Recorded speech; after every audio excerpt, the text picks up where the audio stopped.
13মহীয়া হাতী পোৱালি লক্ষ্মিনীৰ কৰুণ মৃত্যু।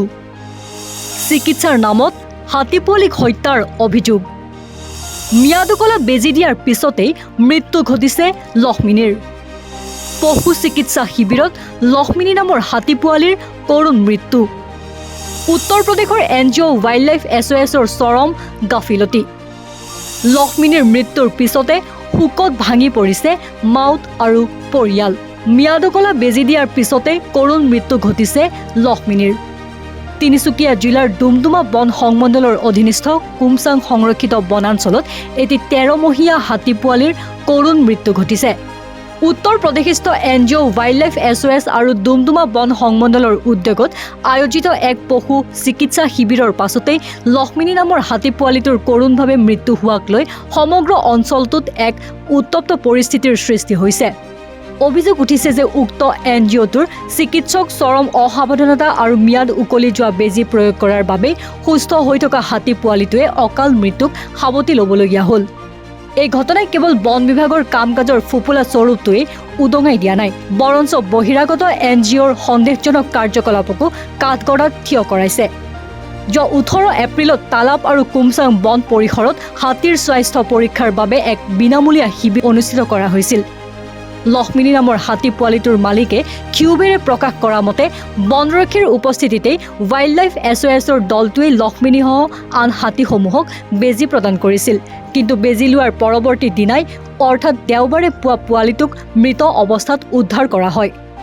মালিকৰ অভিযোগ অনুসৰি তেওঁলোকে পিছত পৰীক্ষা কৰি দেখে যে যিটো বেজী পোৱালিটোৰ দেহত প্ৰয়োগ কৰা হৈছিল তাৰ ম্যাদ বহু পূৰ্বেই উকলি গৈছিল। ইয়াৰ ফলতে পোৱালিটোৰ মৃত্যু ঘটা বুলি নিশ্চিত হৈ মালিকে NGOটোৰ বিৰুদ্ধে চৰম গাফিলতিৰ অভিযোগ উত্থাপন কৰিছে।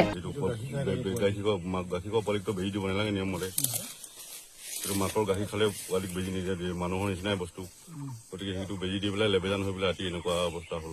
আপোনালোকে চাই আছিলে না হাতী পোৱালি কিমান ঝুপি আছিলে? 4 ঘণ্টা খেলি আছে, আপোনালোকে ষ্টাফে দেখিছে।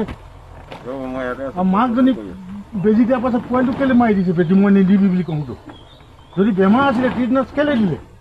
ইফালে নিজৰ সন্তানক হেৰুৱাই মাউত আৰু মালিকৰ লগতে লক্ষ্মিনীৰ মাতৃ জয়মতী আৰু হাতীজনীও চৰম বিৰহ আৰু যন্ত্ৰণাত চটফটাই থকা দৃশ্যই প্ৰতিগৰাকী প্ৰকৃতিপ্ৰেমীৰ চকু সেমেকাই তুলিছে। এই স্পৰ্শকতাৰ ঘটনাক লৈ সৰব হৈ পৰিছে ৰাজ্যৰ আগশাৰীৰ বন্যপ্ৰাণী সংৰক্ষণবিদ দেৱজিৎ মৰাণ। তেওঁ NGO আৰু বন বিভাগৰ মাজত থকা এক অশুভ মিতিৰালিৰ অৰ্থাৎ সন্দেহ ব্যক্ত কৰি চৰকাৰক কঠোৰ হোৱাৰ আহ্বান জনাইছে। মৰাণে কয়, এটা সুস্থ এটা পোৱালি হাতী, 1 বছৰীয়া 3 মাহৰ এটা সুস্থ পোৱালি হাতী এটা মৃত্যু হ'ল। চিকিৎসাৰ নামত ডাঙৰ ডাঙৰ ফাণ্ড লৈ পেলাই এটা ডাঙৰ কমিশ্যনৰ অংক চলি আছিল নেকি? কমিশ্যনৰ অংক এটা চলি আছে নেকি ডিভিজনবিলাকত, যে হাতীৰ মানে আপোনালোকে চিকিৎসাৰ কাৰণে ৰাখি থ'ব, ভিডিঅ'বিলাক বনাব, এটা আপোনাৰ কাৰণে মোটা অংক এটা থাকিব আমাৰ NGO পিনৰ পৰা? তেনেকুৱা ধৰণৰ কথা চলি আছে নেকি? তেনেকুৱা ধৰণৰ এগ্ৰিমেণ্ট হৈ আছে নেকি? ফাণ্ডিঙৰ কিবা অংক আছে নেকি? যে ডক্টৰ দলটো আহিব, এনেই অনুষ্ঠুপীয়াকৈ চাই দিব, চাই দিয়াৰ পিছত ফটো ভিডিঅ' কৰিব আৰু ওপৰত গৈ পেলাই দেখুৱাবগৈ যে আমি ইমানখিনি কাম কৰিলোঁ বুলি। ইফালে মৰাণ জনগোষ্ঠীৰ আৱেগৰ সৈতে জড়িত এই ঘটনাক লৈ জাঙুৰ খাই উঠিছে সদৌ মৰাণ ছাত্ৰ সন্থাও। সংগঠনটোৰ কাকপথাৰ আঞ্চলিকৰ সভাপতি ৰাজীৱ মৰাণে স্পষ্টকৈ সকীয়াই দিছে যে হাতীৰ সৈতে তেওঁলোকৰ সম্পৰ্ক কেৱল পোহনীয়া জন্তুৰ দৰে নহয়, বৰঞ্চ পৰিয়ালৰ সদস্যৰ দৰে। যদিহে চৰকাৰে এই গুৰুতৰ গাফিলতিৰ সঠিক তদন্ত নকৰে আৰু NGOটোৰ বিৰুদ্ধে দৃষ্টান্তমূলক ব্যৱস্থা গ্ৰহণ নকৰে, তেন্তে আগন্তুক দিনত তীব্ৰ গণতান্ত্ৰিক আন্দোলন গঢ়ি তোলা হ'ব। স্থানীয় ৰাইজে NGOটোৰ চিকিৎসকসকলক গ্ৰেপ্তাৰ কৰাৰ লগতে মালিক পক্ষক উচিত ক্ষতিপূৰণ দিবলৈ দাবী জনাইছে। বৰ্তমানলৈকে বন বিভাগৰ কোনো জ্যেষ্ঠ বিষয়া ঘটনাস্থলীত উপস্থিত নোহোৱাত ক্ষোভ অধিক বৃদ্ধি পাইছে। মৰণোত্তৰ পৰীক্ষাৰ পাছতহে প্ৰকৃত ৰহস্য উদ্ঘাটন হ'ব যদিও বহিৰাগত সংস্থাৰ ময়মতালিৰ বিৰুদ্ধে এতিয়া ক্ষোভৰ উদগিৰণ ঘটিছে। News desk report, north east নাও।